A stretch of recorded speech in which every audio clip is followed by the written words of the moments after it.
Hi guys, welcome back. This is all stitch and guys, a little tip when you are stitching these ends. So guys, we want to sew as close to the end as possible. Hi guys, welcome back. I know you weren't expecting to see me until 2025 because I did sign off the last video with see you in 2025, but here I am. It is that time between Christmas and New Year where you're not really sure what you're meant to be doing. So I've got some time off.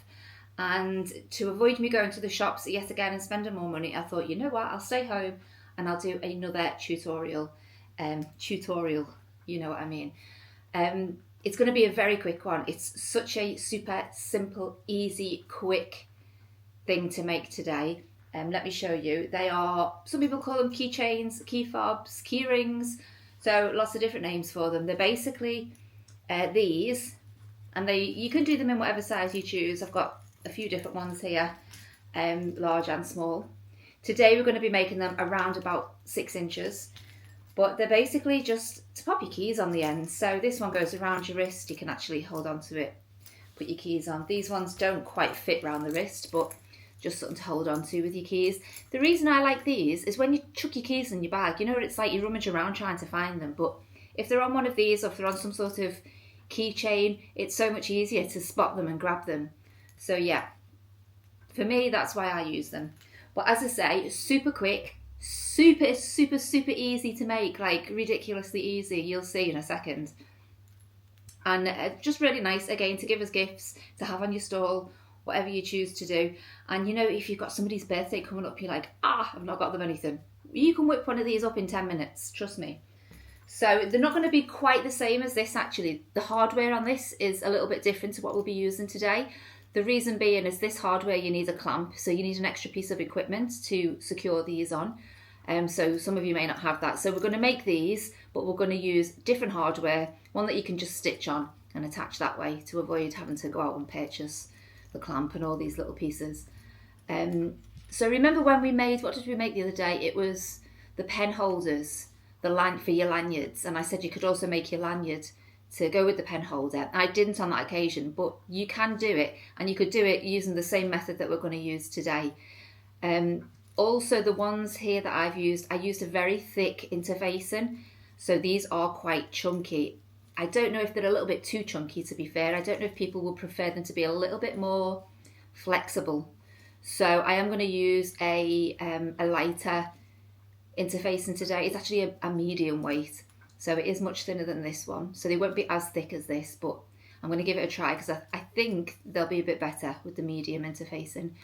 I think, again, it just depends what you like. The same with the sizes of them. It's just a preference. You want them longer, shorter, thicker, thinner. So yeah, we'll give it a go and we'll see how we get on. Super quick, super easy. So yeah, let's get started. Hi guys, so for today's project you will need a piece of fabric and we're going to make key fobs today that are roughly about 6 inches. Whatever size you want your key fob to be, you need to double the size of the fabric. So I want my key fob to be 6 inches, so I want my fabric to be 12 inches by 4 inches. So guys, you will also need the hardware. You can use anything you want to. These are the ones with the little ring on the bottom and the little clasp, as you can see. But if you just wanted to use the round split ring, you can use them. You can basically anything that you have in your stock cupboard. Got your fabric, got your hardware. I'm going to make 2 today, so here's my other piece of fabric. Can we just appreciate this fabric? Oh my goodness, look at it, stunning. The colours, the pattern. We all know I'm a floral girl. I do love florals, and I mean, wow, I love them. You will also need your interfacing, like I said earlier on. I'm using a lighter interfacing this time. The ones I previously made were a thick interfacing. So this is more of a medium. It's much lighter than the previous one. I just feel like these keychains need a bit more flexibility. So interfacing, just cut it to the same size, 12 inches by 4. And this is an iron-on one. So this is already ironed on, stuck and ready to go. So that's all you need. One piece of fabric, one piece of interfacing, both the same size, 12 by 4, and your little fob. So guys, the first thing we need to do is, we've got our fabric down here, we need to just draw a line down the centre of this. just, so I'm going to go 2 inches in. So we're going to draw a line right down the centre. So once you've got your line down the centre, you've got 2 inches either side. You will need your iron for the next bit because we do need to fold this in on itself. So we will fold it to that centre line that we've just drawn and we'll press that down. We will then fold the other side to the centre line. And the reason we do the centre line is obviously just to make sure it's nice and even. So we will iron that down and then we will fold it together once more and we will iron that down as well, give that a press. So guys, I'm back. This has been pressed. So let me show you. We have folded it over one side to the centre, folded it over the other side to the centre, and then just folded it again. So you've got one like nice long piece of fabric, all folded, pressed, and we're just going to pop some little clips on it. So guys, we've got our piece here. It's all ironed, pressed, clipped, and ready to stitch. And all we're going to do is stitch all the way down one side and all the way down the other side. Do not worry about the ends right now. So it's just stitching down one side, stitching down the other side, as close to the edge as possible. I'd say about 1/8 of an inch, or however close you can get it. So yeah, let's take this to the machine and get started.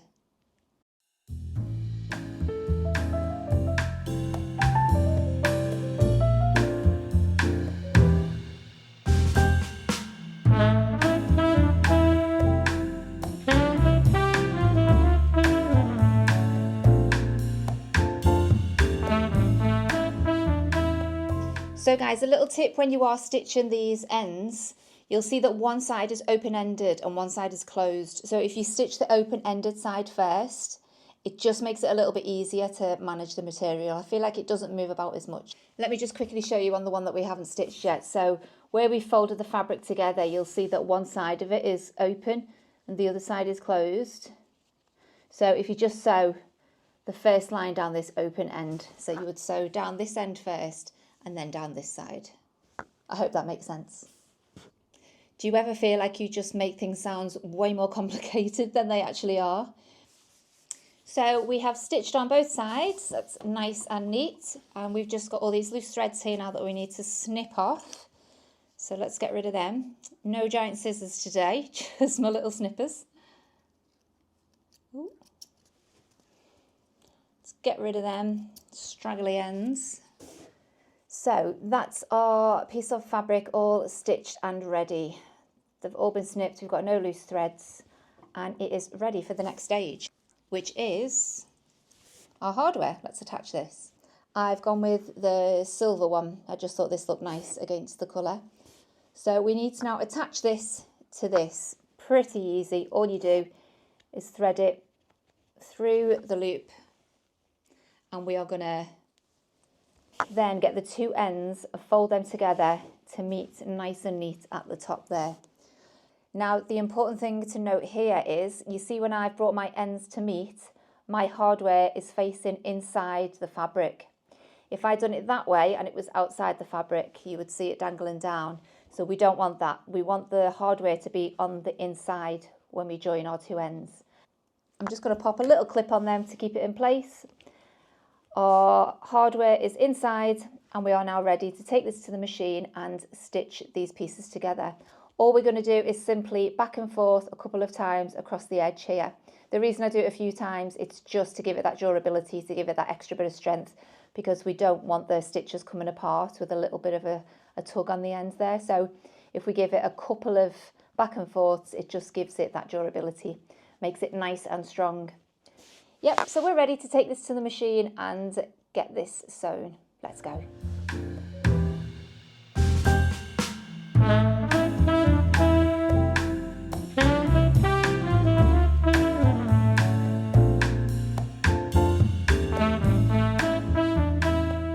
So we have stitched those two ends together. We've just got to get rid of these loose threads again.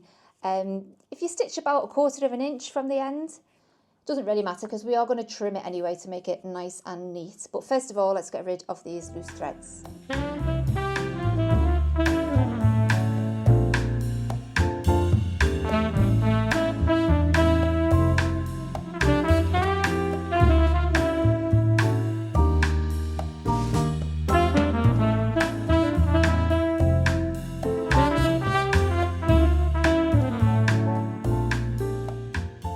Okay, so final stages. So we've got this all stitched together, our ends are stitched together, our little hardware piece is inside.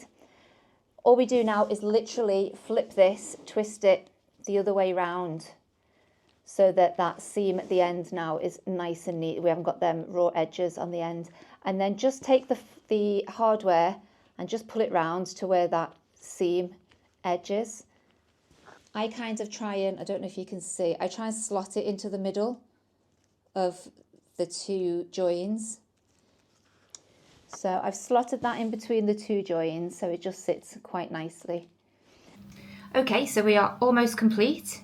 We've gotten this far, we've just got one last stage to do, which is where the hardware is at the top here, or the bottom, whichever way you hold it. We just need to pop a few stitches just underneath, just to secure that in place to stop it from moving around. So we're going to do as we've done before. We'll stitch back and forth a couple of times just to give it that strength and make it a little bit more robust. So let's get this to the machine and finish it off.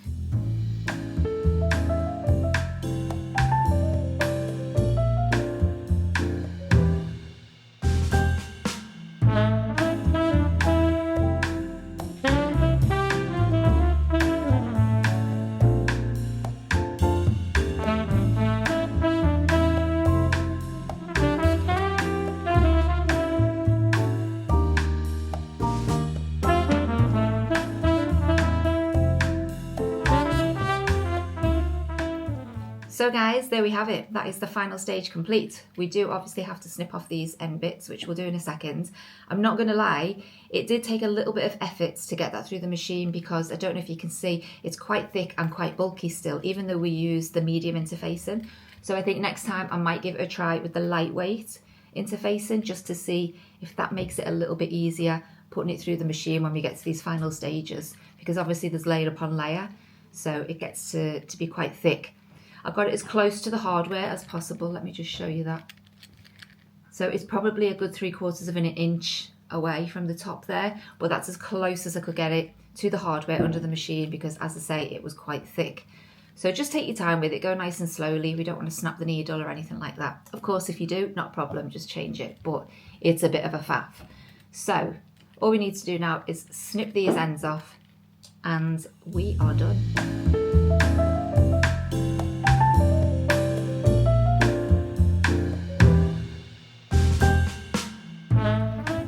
All snipped, all finished, all complete, and here it is. Here is your wristlet, your keychain, your key fob, whatever it is you want to call it.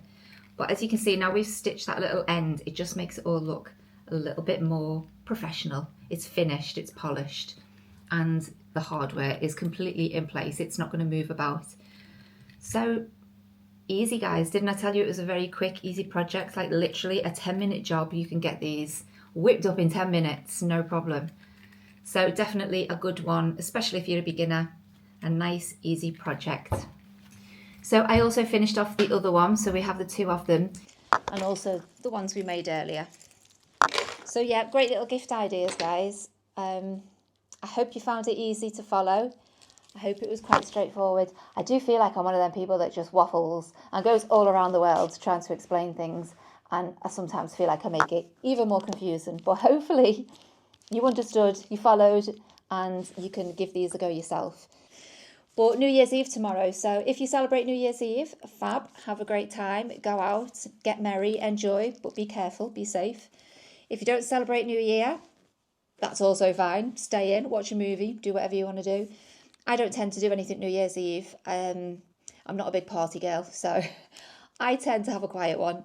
If you haven't subscribed, please do so. It will definitely help me with my 2025 ambitions and goals. But if not, if you just watch this video just for the hell of it, that's great. Just give me a thumbs up or anything at all. Leave your comments. And yes, I'm waffling again, so I'm going to go. Have a lovely 2025, lovely New Year's Eve, and I will see you all next year. Thanks for watching, guys, and happy sewing. See you soon. Bye.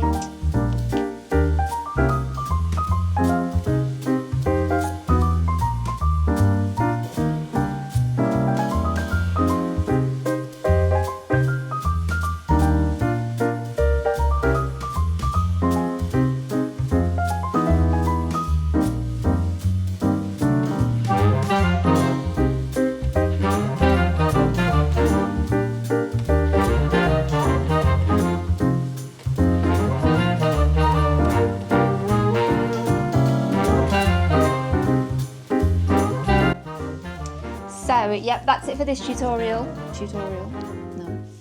So, yep, that's it for me. So, I can't even remember what I was going to talk about.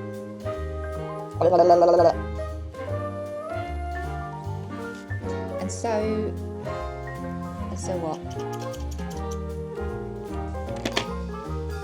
So easily distracted. What do you do with this? Stop waffling.